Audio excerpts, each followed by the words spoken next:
वेदानाम् अर्थसंघानां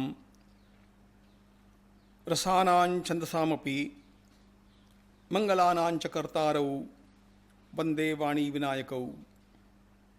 नमामि सद्गुरुं शान्तं सच्चिदानंद विग्रहं पूर्णब्रह्म परानन्दम् ईशमानन्दिवल्लभं माधुर्यरसकल्लोलां शिवशक्त्यैकरूपिणीम् अमृतानुभवार्थाय वंदे ज्ञानेशनन्दिनीं। योगेन चित्तस्य पदेन वाचां मलं शरीरस्य च वैद्यकेन योपाकरोत्तं प्रवरं मुनीनां पतंजलिं प्राञ्जलिरानतोऽस्मि। मानव जीवन की सार्थकता के लिए भगवान पतंजलि ने हम लोगों को योग का यह दिव्य शास्त्र प्रदान किया। मूलतः जीवात्मा शुद्ध चैतन्य स्वरूप है, किंतु प्रकृति के साथ उसका संग हो गया और प्रकृति के तीन जो गुण हैं सत्व रज और तम, इनकी संगति से जो अनेक वृत्तियां चित्त के भीतर निरंतर उठती रहती है, उसके कारण यह जीवात्मा स्वयं सुखी दुखी भ्रांत और स्वयं को कष्ट में पड़ा हुआ अनुभव करता है। इस सारे बंधन से छूटने के लिए योग का उपाय भगवान पतंजलि बतलाते हैं और उसकी व्याख्या में उन्होंने योगः चित्तवृत्ति निरोधा ऐसा कहकर के अपनी पूरी बात कह दी।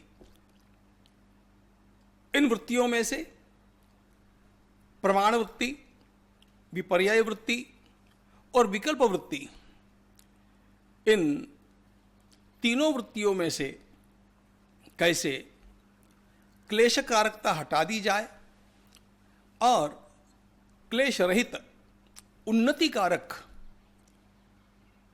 प्रमाण, विपर्यय और विकल्प का स्वीकार किया जाए, इसका हमने थोड़ा अवलोकन किया। उसके पश्चात दो वृत्तियां रह जाती है, प्रमाण, विपर्यय, विकल्प, निद्रा, स्मृतयः, ऐसी 5 वृत्तियां हैं। निद्रा भी एक वृत्ति है और यह निद्रा भी समाधि में तो हम लोगों को विघ्न के रूप में सामने आती ही है और इसलिए इस निद्रा का भी बड़ा सूक्ष्म विचार भगवान पतंजलि करते हैं और उसका भी निरोध करने की आवश्यकता बतलाते हैं। वैसे निद्रा यह वृत्ति, इन 5 वृत्तियों में निद्रा यह वृत्ति ऐसी है जो हमारा शरीर, हमारे प्राण, हमारा मन, इन सब के साथ इसका संबंध है, इसलिए यह बड़ी महत्वपूर्ण है। और इसीलिए इस निद्रा वृत्ति का रोध यदि करना है तो क्लेशकारक निद्रा में से अक्लिष्ट निद्रा तक पहुंचने की आवश्यकता है। क्लेश हमने देखा, ये रजोगुण और तमोगुण के कारण हमारे भीतर निर्माण होते हैं। हमारे इन 5 वृत्तियों में जितनी जितनी सात्विकता बढ़ती जाएगी, जितना जितना तमोगुण और रजोगुण से इन वृत्तियों को मुक्त किया जाएगा, उतना उतना हमारा चित्त आगे ध्यान के लिए और समाधि के लिए योग्य होता है। तो अब निद्रा वृत्ति में भी वास्तव में इसका हमारा रोज परिचय है। रोज का परिचय होने पर भी हम इसका गहरा विचार नहीं करते हैं। निद्रा होती है विश्राम के लिए।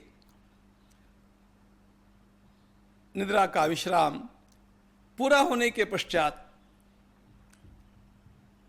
हम लोगों को क्या लगता है, अभी भी आलस्य बाकी है, अभी भी शरीर में कुछ भारीपना दिखता है, पड़े रहने को मन करता है, उत्साह का अनुभव नहीं होता है, तो हमारी निद्रा वृत्ति में अभी तमोगुण का ही आधिक्य है।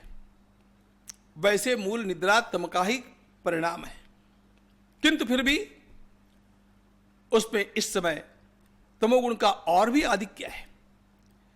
यदि मैं फुर्ती का अनुभव करता हूं, ताजगी का अनुभव करता हूं, क्रियाशीलता का अनुभव करता हूं, तो रजोगुण की प्रधानता है। और उठने के पश्चात मैं शांति का अनुभव करता हूं, किसी प्रकार का आलस्य नहीं, किसी प्रकार का जाड्य नहीं, विश्रांति पूरी होकर के मैं उठा हूं, बैठा हूं और प्रशांत होकर के मैं स्वयं इस समय अपने कार्य का चिंतन कर सकता हूं अथवा कोई आध्यात्मिक चिंतन कर सकता हूं। यह हो गई सत्वगुणी निद्रा। हमारी निद्रा का प्रकार भी, हमारी निद्रा की योग्यता भी बदलनी चाहिए, बढ़नी चाहिए, अच्छी होनी चाहिए, उसकी क्वालिटी सुधरनी चाहिए। यह योग के लिए अत्यंत आवश्यक है। और इस निद्रा पर विजय प्राप्त करने के लिए कुछ लोग बहुत लंबे सो करके भी ताजगी का अनुभव नहीं करते हैं, और कुछ लोग अल्प समय में निद्रा लेकर के भी ताजा होकर के पुनः अपने काम में शांति से लग जाते हैं। इसका कारण क्या है? श्रीमद् भागवत में एक बात कही गई, निद्राम सत्व निषेवया।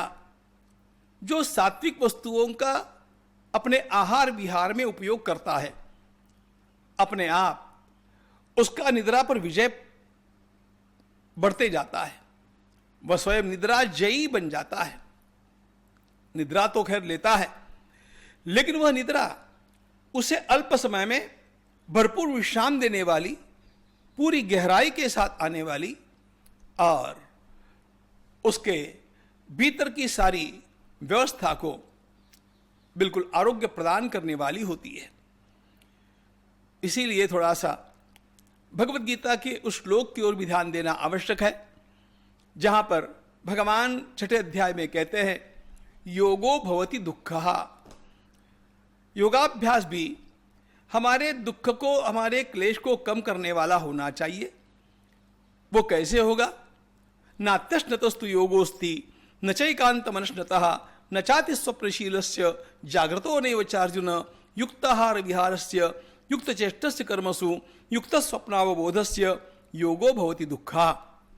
भगवान ने यह जो सूचना यहां पर दी है वह बड़ी महत्वपूर्ण है, और यदि उसमें कहे अनुसार हमारा रोज की चर्या में संतुलन है, प्रभु ने इन श्लोकों में संतुलन की बात कही, न तो बहुत पड़े रहना और न बहुत जागरण करना, न बहुत उपवास करना, न पेट में ठूसते ही रहना, न अपने काम के बोझ के नीचे दब जाना, और न निष्क्रिय होकर के, आलसी होकर के पड़े रहना।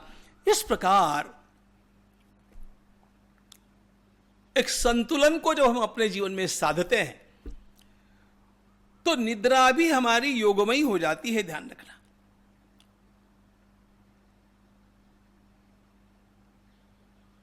प्रभु ने यहां पर गोल्डन मीन की बात कही, संतुलन की बात कही। सितार के तार यदि बहुत ज्यादा कस दिए गए तो भी स्वर अच्छा नहीं निकलता है, और ढीले हो गए तो भी नहीं निकलता है। वो जितनी मात्रा में कसे हुए होने चाहिए उतनी ही मात्रा में कसने पर उसमें से निकलने वाला संगीत जैसे अद्भुत होता है, उसी प्रकार जिसने अपने आहार विहार और सभी व्यवहारों में एक संतुलन लाया, उसके जीवन का योग का संगीत सभी को चकित कर देता है। समत्वम योग उच्यते। तो इस सारे व्यवहार में निद्रा भी आती है, और इसलिए इस निद्रा को भी तमोगुण से, रजोगुण से बाहर निकाल करके सत्वमयी बनाने का प्रयास करना आवश्यक है। इसके पश्चात कहते हैं स्मृति, अनुभूत विषया संप्रमोश स्मृति। हमारे भीतर आज तक कितने सारे अनुभवों के गट्ठर भरे हुए हैं। अनुभूत विषय असंप्रमोश स्मृति।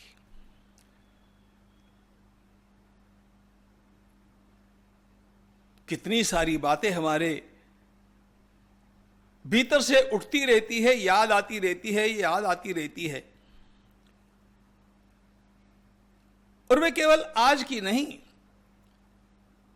अनेक वर्षों की, और हम लोगों को पता नहीं वास्तव में अनेक जन्मों की।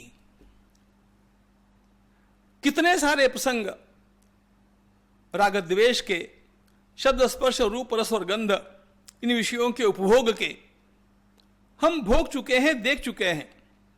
प्रसंग समाप्त हो गए, लेकिन उनकी स्मृतियों के संस्कार हमारे भीतर अभी भी भरे हुए हैं, और वे इतने चिपके हुए हैं। एक बार हम लोग एक संस्था में गए, और वहां जो पानी के लिए बाल्टी रखी हुई थी, उस बाल्टी का तल हमने देखा। लोहे की बाल्टी तो थी, लेकिन उसके ऊपर क्षार के इतने पुट चढ़ गए थे कि वे उस लोहे के साथ एकरूप हो गए थे, बिल्कुल चिपक गए थे, मानो वे उस बाल्टी का ही अंग है। हमारी चित्त की बाल्टी में भी इस प्रकार कितने सारे अनुभवों के क्षार चिपके हुए हैं। हम लोगों को लगता है कि वही मैं हूं। ये सारे संस्कार एकत्रित हैं, और मजे की बात है, हम लोग फंसते कहां, इसको पहले समझिएगा। हम लोगों ने इन जमे हुए हमारे भीतर के संस्कारों को अपना स्वरूप मान लिया, और अपना स्वरूप उसको मानने के कारण हमारे द्वारा अभिव्यक्त की जाने वाली हर प्रतिक्रिया, एवरी रिस्पॉन्स, वो वास्तव में हमारे मूल स्वरूप का नहीं होता है। हमारा मूल स्वरूप तो शुद्ध चैतन्य का है। लेकिन इन सारी स्मृतियों के संस्कार रागद्वेषात्मक, सत्वरजस्तमात्मक, जो इतने भीतर बैठ गए हैं, उनको हमने अपना स्वरूप मान लिया, और उनमें जैसी वासना भरी हुई है उसी प्रकार की हमारी प्रतिक्रियाएं निकलती रहती है। बिल्कुल एक सादा उदाहरण देता हूं। एक गुलाब का फूल किसी ने आपको दिया, भेंट के रूप में दिया। उस गुलाब के फूल को देख करके हर व्यक्ति की प्रतिक्रिया अलग अलग होगी। किसी को लगेगा कि मैं यह अपनी किसी प्रेयसी को दूं, किसी को लगेगा अरे अच्छा हुआ आपने इतना बढ़िया फूल लाया, मैं मंदिर में जा रहा हूं, मैं वहां चढ़ाऊंगा। किसी को लगेगा कि मैं अमुक व्यक्ति से मिलने के लिए जा रहा हूं, उसको बड़ा अच्छा लगेगा, वो प्रसन्न हो जाएगा। अब एक ही वस्तु को देख करके एक के मन में श्रृंगार की भावना आई, एक के मन में व्यवहार की भावना आई, एक के मन में भगवान की भावना आई। क्यों? ये प्रतिक्रियाएं हमारे जमे हुए उन सारी स्मृतियों के द्वारा दिए गए प्रतिसादों के परिणाम है। ये उनकी प्रतिक्रियाएं, हमारी नहीं है, लेकिन हमने उनको अपना मान लिया क्योंकि वे हमारे भीतर स्टोर हो गए और हमारा स्वरूप बन गए।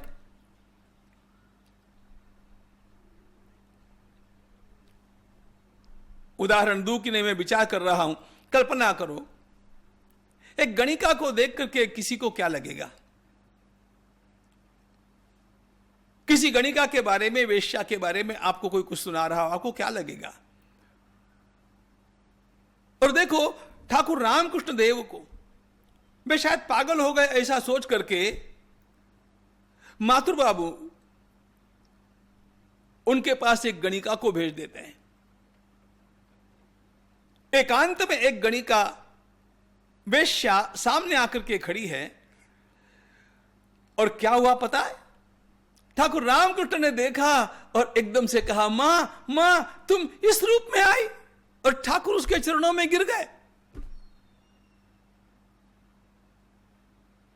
गणिका की बात को सोच करके हमें क्या लगेगा, आप अपना चिंतन कीजिए। ठाकुर रामकृष्ण देव को उसमें भी जगदम्बा का रूप दिखा। यह हमारे भीतर जमे हुए एकत्रित संस्कारों के द्वारा दी गई प्रतिक्रिया है। और इसलिए वास्तव में ध्यान साधना तक जाना है ना, वास्तव में योग की समाधि प्राप्त करना है ना, योग में सबसे पहले संप्रज्ञात समाधि, बाद में असंप्रज्ञात समाधि, और बाद में निर्बीज, वहां तक यदि पहुंचना होगा तो पहले वहां तक पहुंचने के लिए यह सारा कचरा साफ करने की आवश्यकता है। इसी को कहते हैं चित्त शुद्धि।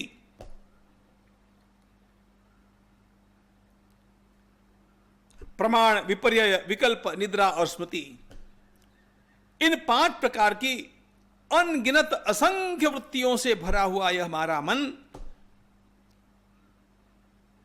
उसको पहले शुद्ध करने की आवश्यकता है। और यह शुद्ध करने के लिए श्रीमद् भागवत में भगवान ने बड़ा सुंदर उपाय बतलाया। सत्वे नान्यतमो हन्यात् सत्वम सत्वेन चैवहि।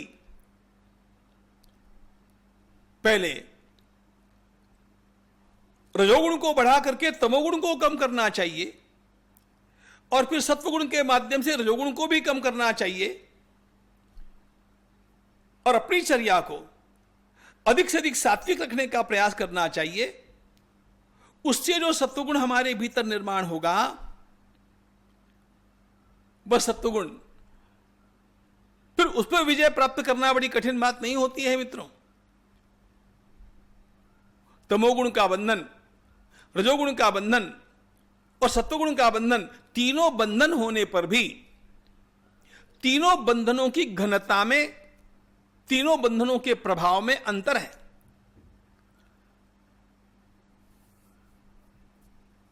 एकाद पत्थर की दीवार जैसा अथवा लोहे के पर्दे जैसा है तमोगुण, जिसको तोड़ना कठिन,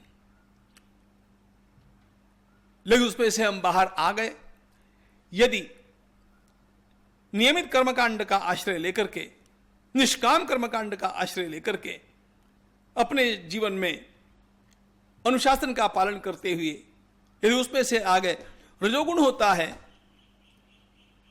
एकाद ईंटों की दीवार जैसा या मिट्टी की दीवार जैसा। दीवार तो दीवार ही है, लेकिन उससे यह सॉफ्ट है, नरम है। और उसके पश्चात सत्वगुण के माध्यम से यदि हमने उसको भी पार कर लिया तो आगे जो सत्वगुण है वह तो घास फूस की एक दीवार के समान है, और आगे जाकर के वह तो केवल एकाध कपड़े के पर्दे जैसा रह जाता है, जिसमें से उस चैतन्य स्वरूप आत्म तत्व का प्रकाश हम लोगों को प्राप्त होता है। इसलिए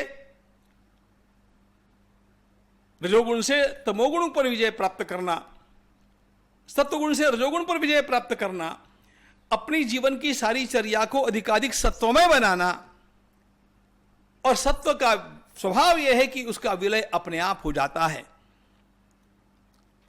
इसलिए संत श्री गुलाबराव महाराज ने एक बड़ी सुंदर बात कही। उन्होंने कहा, आप कौन सी प्रक्रिया अपनाते हैं इससे मुझे कोई मतलब नहीं। जिस प्रक्रिया से आपके जीवन में सत्वगुण बढ़ता है वही प्रक्रिया धर्म है।